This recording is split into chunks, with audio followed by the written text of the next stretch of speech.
Hello friends, வணக்கம். இன்றைக்கி நம்ம கார்டன் சாயில் எப்படி ப்ரிப்பேர் பண்ணுறதுன்னு பார்க்கலாம்.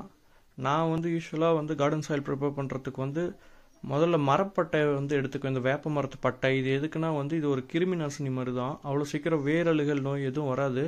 இதை எடுத்து நல்லா ஊற வச்சு தண்ணியில் ஒரு 1 நைட்டு ஃபுல்லாக ஊற வச்சுட்டு அதை அம்மியில் போட்டு லைட்டாக நுணுக்கினோம்னா அப்படியே பவுடராக கொஞ்சம் ஆக ஆரம்பிச்சிடும். இப்போ பாருங்கள், நல்லா இது ஈரமாக நேற்று நைட்டு ஃபுல்லாக உணர வச்சு இதை இப்போ எடுத்து இடிச்சிக்கிட்டு இருக்கோம். கொஞ்சம் நேரத்தில் பொடி பண்ணிடலாம். ஒரு 2 நிமிஷம் இப்படி தட்டினோம்னாலே பொடி ஆயிரும். இப்போ இந்த பொடியெல்லாம் எடுத்து வச்சிடலாம்.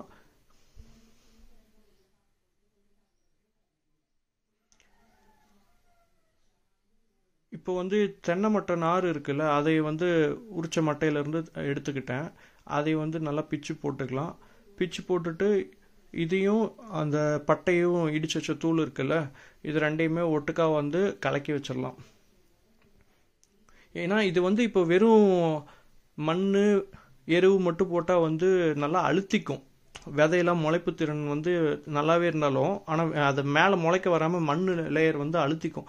அதனால் இது சாயிலை லூஸ் பண்ணி விடுறதுக்காக இந்த மாதிரி பண்ணுறோம். இப்போ பார்த்திங்கன்னா எல்லாமே கலந்துக்கிட்டோம். எருவு போட்டு அதில் நம்ம கோகோபீட்டு ப்ளஸ் அந்த வேப்ப மரத்தோட நுணுக்கணும்ல, அது எல்லாத்தையும் கலந்து வச்சுக்கிட்டோம். இப்போ இதில் எவ்வளோ இப்போ 2 கை எருவு சேர்த்துனேன்னா இப்போ மறுபடியும் அதே 2 கை அளவுக்கு மண் சேர்த்திக்கலாம். நான் செம்மண்ணு கொஞ்சம் எடுத்து ஒரு 2 கை அதிலே சேர்த்துக்கிட்டேன். இப்போ இதை நல்லா கலக்கி விட்டுட்டு ஒரு வாரம் இல்லைன்னா ஒரு 10 நாளைக்கு அப்படியே விட்டுட்டோம்னா இது நல்லா கம்போஸ் ஆகிக்கும்.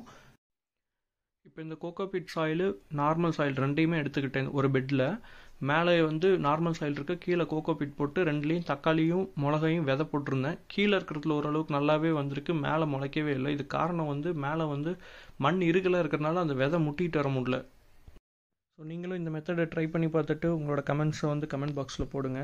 சேனல் பிடிச்சிருந்தா சப்ஸ்கிரைப் பண்ணிவிடுங்க.